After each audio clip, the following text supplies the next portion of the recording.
So if you want to improve your hitting in slow pitch softball, in today's video, I'm going to give you a process on how to get started. So I'm going to give you tips for hitting off the batting tee. I'm going to give you tips for hitting batting practice and just kind of show you what the method looks like if you're unsure how to practice and really get results when working on your swing. So if you're new here, I'm Dan Blewett. I'm a former pro baseball player, and I've been teaching the game for a long time, and I really enjoy helping beginners get their feet under them and just have more fun on the field. I had a wonderful baseball career. I'm so grateful for it, and I just want to share my knowledge to help you have more fun as well. I also want to mention that this video is sponsored by JustBats.com. They sent me this brand new Easton Stealth to demonstrate in this video, along with many other bats that you'll see in this video and others. So I want to thank them and check them out in the description below. All right, so first let's start by talking about how to practice using a batting tee. All right, so first thing, let's talk about equipment. So you want to invest in a batting tee. This is a GT. This is a really high-end, amazing, made in America, fully machined. It's a really wonderful tee that I'll have for a decade or more. Now, you got to fit whatever's in your budget. So I always recommend spending a little more because you get what you pay for and it will last much longer. If you buy a really cheap batting tee, it's not going to last, especially if you're a beginner and you're whacking it over a lot. But again, stay within your budget, but I'll link in the description below in case you're interested in this GT. You're also going to need softballs. I bought used balls off of Facebook Marketplace and off of eBay. Both can be amazing sources where you can get balls for, $2 each rather than the $7 or $8 each that they cost usually. Softballs are about $70 to $80 or $90 a dozen. I also bought these softballs that are practice balls. These have a composite shell. They're going to be more durable long term. These are safe with any type of bat. So figure out, again, what fits within your budget, but I highly recommend used balls. That's almost certainly the way to go. And then lastly, you want to get a beater bat. Some bat that can be your practice bat that you can just wail on over and over and over, put 500, 1,000, 2,000 swings on it and not be sad if it breaks eventually. I recommend going with an aluminum slow pitch bat or a wood bat or just an old composite bat as long as you get it pretty cheap. But what you don't want to be doing is spending $300 on a practice bat and then put 5 or 1,000 swings on it and then the thing breaks and you're out $300. So find a cheap practice bat that you can wail on as you get better. And then last thing, batting gloves. If you've never worn batting gloves, they are going to save your skin. For someone like me, I swing a little harder. I'm also a little sweatier than average. I would chuck this bat into the bleachers without batting gloves, especially in the DC summer when it's 98 degrees and very humid. So batting gloves are a must, especially for long practice sessions.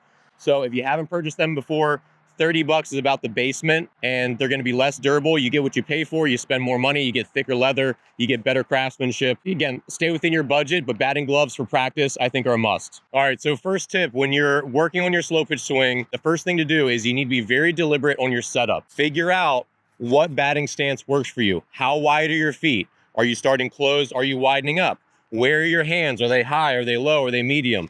These are all up to you. This is your batting stance.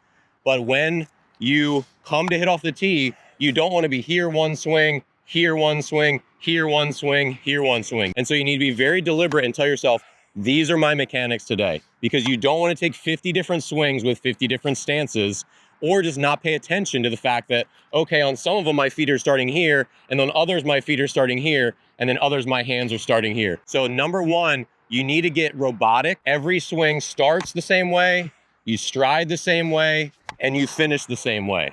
So lock all that down, make your decisions, and then you can obviously tinker over time as your swing improves and you make conscious changes, but you need to decide, these are my mechanics in this session today that I'm gonna work on and improve. Second tip, you need to figure out where to put the batting tee. So I would say start middle. So when you're hitting middle, you wanna make contact in front of the plate. Now, it completely depends where you set up. So when I say in front of the plate, that wouldn't be true if I was all the way back here. If I was all the way back here, I'd be making contact somewhere like in this spot. If I'm way up in the box, I would be making contact up here. So the plate is a good anchor to figure out where your relative body position is. So for me, I'm putting this about maybe 8 inches in front of the plate. And so I'm gonna figure out where I wanna be because I wanna make contact basically like this, out in front of my body. If I'm gonna pull the ball, it's gonna be here. If I'm gonna hit it opposite way, it's gonna be deeper. So I can either adjust the tee location to do that. So if I was gonna hit opposite way, I would move the tee here. And if I was gonna pull the ball, I would move it further out in front, like here, so that I can get extension and hit the ball in the sweet spot. So it basically follows this diagonal line. When I'm gonna pull it, it's farther out in front on the inside part of the plate. Middle are here right in front of the plate.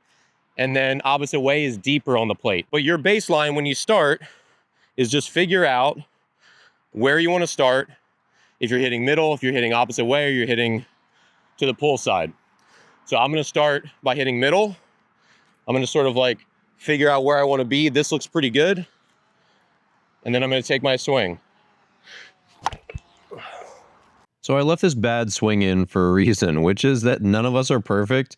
And if I edit out all of my mishits, even when the ball is not moving on a batting tee, it just wouldn't be fair to real life. So expect to not be perfect when you do this. It's all part of the process. Just try to adjust and make the next swing a little bit better. But the really important thing is that you're just paying attention to your body and how you feel when you make good contact or bad contact, because that's how you make adjustments. So if you pop one up like I did, hey, where were my hands in space? Or what was I doing? Maybe I was just not paying attention, which was probably the case with me. You know, how can I make an adjustment on the next swing and make the next one better? So a very common problem that beginners struggle with is hitting the ball at the wrong location. And here's an example. If I'm here, I need to be making contact out here. But if I set the tee too deep on my body to go middle, for example, this is going to be basically jamming me the whole time. And I'm going to be very uncomfortable and get bad results and not really know why. So make sure you figure out where you need to be to pull it, to go middle, or to go opposite field, and set your tee up accordingly. And it can take some tinkering. So take your time and really think about how you feel when you hit the ball and the extension that you're getting. All right, my next tip for working on your slow pitch swing off the tee, and this is a huge important one, is having a plan for the day.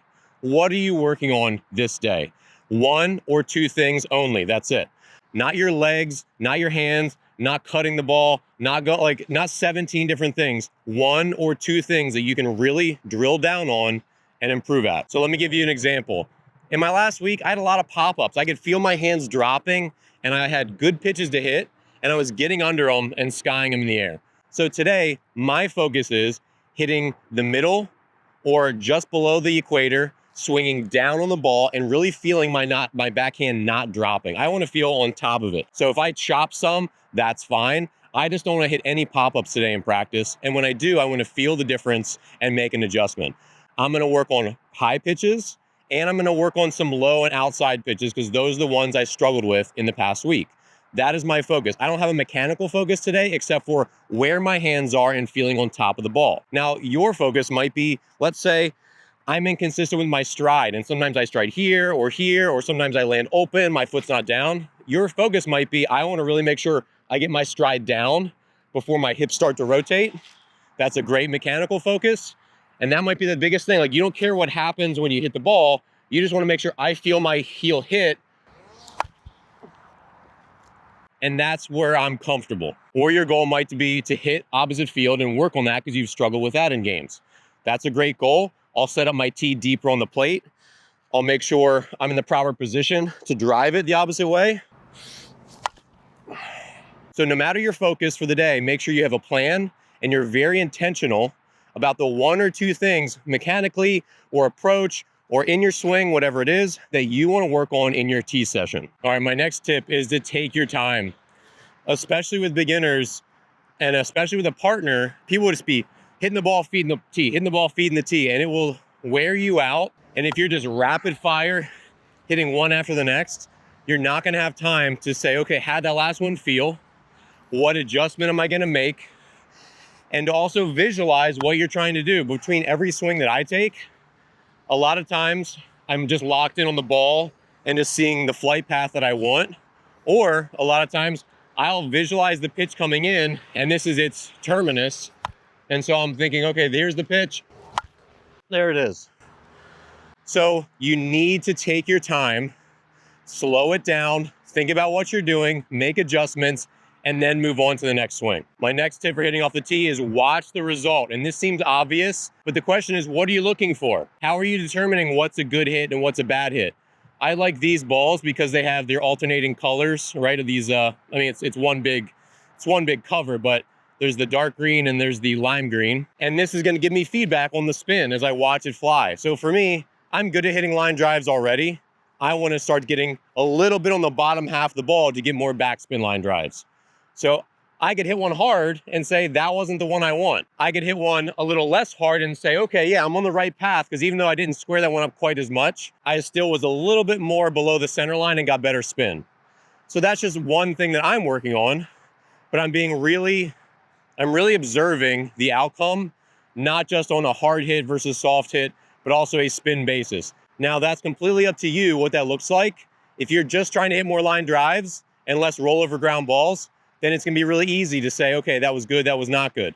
But either way, really observe your results and ask yourself, why did that feel different? Why did that one fly different? Where was my barrel? Where were my hands? Where was my lower half in space? The more you can really consider what just happened and take your time making adjustments, the more you'll be able to be resilient in the batter's box in games. All right, my next tip for working off the tee is giving yourself some variety, but not too much. So what that looks like is a lateral location. So I can move the tee here to pull it, here for the center, if I'm going middle, or here to go oppo. But also we've got the height location. So do I want to go full height and work all the way up here? Do I want to go all the way to the bottom and work on low pitches, even pitches that I might not choose to swing at in games? So what I would recommend is this. I would start with one core location. So say you're going to start with just a location that you really like, this like stomach high pitch. And you might not square up all, you might roll over balls like that and say, all right, well, let's stick with this until I hit some really good consistently. I hit 4 or 5 line drives. Then I'd say, okay, I'm kind of dialed in. I've mastered this one location. Once you've gotten there, you might change lateral locations and do the same thing. So same height. Now we're going to go opposite field for a while. And then once you've gotten maybe all 3 locations, pull, middle, and opposite field at the same height, now you might pick one and say, okay, I'm going to do 3 as high as it'll go. I'm gonna hit 3 from here, then I'm gonna hit 3 6 inches lower, then I'm gonna hit 3 6 inches lower than that. And so you can start to challenge yourself via height. Can I still hit line drives at all these different heights? So I wouldn't recommend mixing it up constantly at the beginning, especially if you're a beginner and you're not dialed in, but I would say start easy, the same location, the same height. And then as you start to get dialed in, hitting more balls hard consistently, then you can start to challenge yourself with different locations and different heights. But you don't want to keep yourself guessing if you're just struggling to get barrel to ball. And then to piggyback on that thought, you can do different things at the same height. So at this height, I could try to lift it, I could try to hit a line drive, and I could try to hit a ground ball, not because I want to hit ground balls in the game, but because I'm trying to develop more body control, and I want to be able to differentiate between these different sort of slices of the softball. So I'll try that right now. This one I'm going to lift. Or at least I'm going to try to. I did not. I'm also trying not to hit it out. This one I'm going to hit a chopper. Good result. And then this one, I'll hit a line drive. But I'm going to try to backspin it. So I'm still going to chop down a little bit. That was a good one. So you can just challenge yourself. Which slice of the ball are you trying to get? You want to lift one, you want to hit a liner, you want to hit a chopper. It's just trying to teach you to be accurate to the ball so that in a game, if you want to hit a line drive over the second baseman's head, you feel like you have a good idea of how to do that, how to hit that line drive versus how to get a little bit of loft under it. So when you get pretty dialed in, that's when you can start to really challenge yourself with what you're trying to do to the softball. All right, and my last tip here for hitting off the tee and slow pitch is a mental one. Be kind to yourself and focus only on the next one. Even as I've been demonstrating here for you on video, I have not done the things that I want to do. I popped 1 or 2 up on camera. The last one I was like, I'm going to hit in the air. And then I hit a line drive. We're never perfect. You're not going to be perfect in practice. This is why you do this. So don't get frustrated. Continue to remind yourself that it is a process and the only swing that matters is the next swing. When I'm hitting off a tee, every day it's like, well, I haven't swung in 3 days. I'm a little rusty. I give myself some grace and I allow myself to make adjustments, get locked in, and then just try to accomplish the next thing. So if I hit that last one bad, let's hit the next one a little bit better. At the very least, let's just be locked in and focused and do the best that I can a given day. So don't get frustrated with yourself, even though the ball is not moving. It's a process. So just keep working. It will get better. All right, let's move on to batting practice tips. And I'm not going to take live BP right here, but let's get down to it. So number one, and this is a huge thing for taking batting practice in slow pitch, is do not swing at every pitch. You have to learn plate discipline. And yes, I'm very anti-walk. In a game, you should not be walking on a pitch that's 1 inch off the plate. If you can drive it, right? But you should be walking on a pitch that lands there. You should be walking on a pitch that is, going to land 2 feet deep. You should be walking on a pitch that's going to hit the plate that you just really can't hit hard or with authority, right? So when you're taking batting practice, you have to take pitches that are not good pitches. I know you don't want to make your buddies mad, but look, be like, hey man, I'm working on my plate discipline, so I'm going to take some pitches. You don't have to give me more. I'm just going to swing at the stuff I want to swing at. If you work on your mechanics in practice, and then in batting practice, you're just swinging at this, and you're swinging at this, and you're swinging at trash, your swing is going to look like trash. So you have to be disciplined. This is a common denominator in all the best baseball players, fast pitch players, and slow pitch players. They know the pitch they want, and they are disciplined in swinging at only that type of pitch. Now, you might have a pretty big range. Like, I feel like I have a pretty big range. I'm happy to go opposite field. I'm happy to pull the ball. I'm happy to hit one to center field. There's a lot that I want to swing at, but I'm not going to swing at this pitch.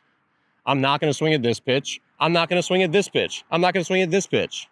And in batting practice, I'm not going to do that either. So you have to be disciplined. If you want to put better swings and use this quality swing that you've developed in practice, it has to start in batting practice. And you have to be disciplined and take pitches and see which ones land. It will make a marked difference in your game swings. Second tip for batting practice in slow pitch softball is take your time. Communicate with your pitcher. Be like, hey, I need to pace it out a little bit more. So just give me a little, like another 2 seconds between swings. But too often it's just rapid fire, and you're swinging and you're resetting, and you're swinging and you're resetting, and you're swinging and you're resetting. And then guess what? You're not making adjustments, and you're starting to get tired. And now you don't have time to internalize what happened on the last one and what you want to do differently on the next one. That's key to making adjustments. So when you take batting practice, coach your pitcher into saying, hey, this is the pace that I want. I need to take another half second. I want to take a deep breath. I want to get back into my stance. I want to relax my shoulders. And now I'm locked in. Now I'm ready. And then boom. But too often hitters are just rushed and they're ready and they think that's the thing they're supposed to do. Take your time when you're taking BP. All right, my next tip for batting practice is have a plan. What are you actually working on? Don't just work on hitting the softball. All right, so I'll give you an example. So from this batting practice session with my buddy, I was working on 2 things and 2 things only. Number 1 was lifting the ball. I've actually struggled with that in games lately. I used to be a little bit better at that. I think in all my swing flattening practice sessions, I've kind of lost the feel for lifting it. And the other thing is I'm taking my top hand off the bat after I make contact, which you can see that long finish. Those are the only 2 things I was focused on in this session. Work on hitting the softball to the opposite field. Work on hitting the center of the softball. Work on keeping your hands above the ball because you've been popping it up too soon. Work on being really consistent with your stride. So make a mark in the dirt or whatever on the turf and make sure your stride after every swing looks like it's in the right spot so you can make an adjustment. Have a plan. A lot of times when I take batting practice, I'm working on being more downhill and controlling my backhand, which is one thing I struggle with. It can be very simple, and I suggest only 1 or 2 things that are really part of your plan. But also, say you're going to get 12 swings. Maybe it's 4 opposite way, 4 up the middle, 4 to the pull side, or maybe it's 6 pull, 6 opposite field. And maybe it's you're going to try to hit 1 ground ball to each side, then 3 line drives to each side. Then you're going to lift a couple and try to hit home runs to each side. Whatever it is, go up there with a plan and execute on that plan. My next tip for batting practice in softball is to maintain awareness of your body and your swing. It's easy in BP to just start watching the ball and then forget about, like, what was I doing with my stride? Where did my feet land, right? What was I actually trying to accomplish? Do I still feel my weight gather in my backside? Where are my shoulders in space? Am I starting to really tilt and dip? Or am I staying level and on top of the ball? So that's why you have to take your time in batting practice, and you have to be really introspective and really say, okay, there it goes. I watched the flight. All right, I hit that one good. Where did I land, right? Where did my feet finish up? How did I feel in my backside? The best hitters in the world are very good adjustment makers, and they're very good at knowing where their body was in space. And then they're saying, okay, on this next one, the last one I was a little bit beneath it. I'm gonna get a little more on top of this one. And then they make the adjustment, right? Or they make it as best as they can and then listen to their body again and then try to adjust further. So really think hard and check in with yourself every couple of swings. What did I do on these last couple of swings? Where's my lower half? Where's my upper half? What have my hands been doing? What are the results I've been getting? Am I sticking with my game plan, and are my mechanics still intact? And my last tip for batting practice in slow pitch softball is figure out what success looks like for the day. This can look very different. I think this is important because we can easily get frustrated when we take a round of BP and it's like, oh, I usually hit 3 or 4 out and I didn't hit any home runs this time. This is a terrible round of batting practice. Or I hit a ton of ground balls. This is a terrible round of batting practice. What are your goals for the day? If you're working on the opposite field, I'm just going to adjust my body rather than the plate. If I'm working opposite field, okay, I might pop some up. I might hit some kind of weak, but did they go that way? Yeah. So what does success look like? Is it only an absolute missile? That's going to be hard to do that every single time. And that might be your standard, but the standard might be, hey, as long as I get it over there, that's success for today because I've been struggling so much, right? Or as long as I don't pop it up, that is success just the same. Figure out with your practice plan, what does success look like for me today? Even if you don't hit any of them hard, maybe your mechanics actually feel pretty good. And you know that because you put the work in today, the results are going to show up eventually, right? It's a process. So figure out what success looks like and then don't beat yourself up for stuff that's outside that scope of your success plan. All right, so just to wrap up, remember, as a beginner, your goal is to get incrementally better over time. It is a process. It will take time. And for many of you, if you didn't grow up playing baseball or softball, especially if you didn't play higher level, where you learn a lot of these soft skills of how the best players practice and how they make adjustments and their mindset around all of it, you know, those are the things I'm hoping to share that I hopefully got through to you in this video. But those are the things that you will accumulate when you start to plan your methods out and become really diligent and methodical about it. So no matter where you're starting today, you can get significantly better and you can play this game the rest of your life.